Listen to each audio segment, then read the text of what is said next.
பட்டா கோரி கடலூர் வட்டாட்சியர் அலுவலகத்தை முற்றுகையிட்டு போராட்டத்தில் ஈடுபட்டு வரும் மீனவர்களால் பெரும் பரபரப்பு ஏற்பட்டுள்ளது. இதுகுறித்த கூடுதல் தகவல்களை செய்தியாளர் தேவநாதன் வழங்கிட கேட்கலாம். தேவநாதன், வணக்கம். தொடர்ந்து இந்த முற்றுகை போராட்டம் தொடர்பான தகவல்களை பகிர்ந்துக்கோங்க. கடந்த 2004ஆம் ஆண்டு டிசம்பர் மாதம் ஏற்பட்ட ஆழிப்பேரலையின் காரணமாக தமிழகத்தின் கடலோர பகுதிகள் பெரும் பாதிப்பை சந்தித்தது.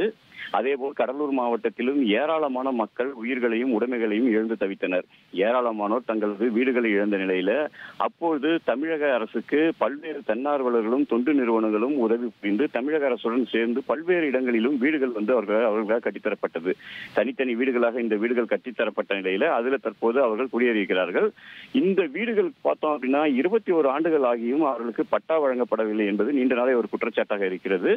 அந்த தன்னார்வலர்கள் மற்றும் தமிழக அரசு கட்டி கொடுத்த தனி வீடுகளுக்கு அவர்கள் பட்டா கேட்டு பலமுறை மனு அளித்தும் இதுவரையில் பட்டா வழங்கப்படவில்லை என்ற குற்றச்சாட்டை முன்வைத்து உடனடியாக அவர்களுக்கு பட்டா வழங்க வேண்டும், அதுவும் அடுத்த மாதம் வரும் சுனாமி நினைவு தினத்திற்குள் அவர்களுக்கு பட்டா வழங்கப்பட வேண்டும் என்ற கோரிக்கையை முன்னிறுத்தி மீனவர் வாழ்வுரிமை இயக்கத்தின் சார்பில் தற்போது கடலூர் வட்டாட்சியர் அலுவலகம் எதிரே மீனவர்கள் முற்றுகையிட்டு போராட்டத்தில் ஈடுபட்டு இருக்காங்க. அதாவது உடனடியாக தங்கள் மீதான மனுவை பரிசீலனை செய்ய வேண்டும், வட்டாட்சியர் வர வேண்டும் என்ற கோரிக்கை முன்வைக்கப்பட்டிருக்கிறது. ஆனால் இன்று பார்த்தோம் அப்படின்னா வருவாய் ஊழியர்கள் வேலைநிறுத்தத்தில் ஈடுபட்டிருக்கிறதாக இந்த வட்டாட்சியர் அலுவலகத்தில் யாருமே அதிகாரிகள் இல்லை.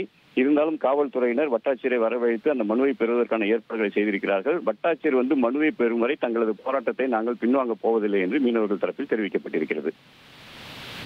நன்றி தேவநாதன். ட்ரெண்டை ஃப்ரெண்ட் ஆக்கிக்கோங்க. தந்தி டிவியின் சப்ஸ்கிரைபர்ஸ் அண்ட் ஃபாலோவர்ஸ் குடும்பத்துல நீங்களும் இணையுங்க.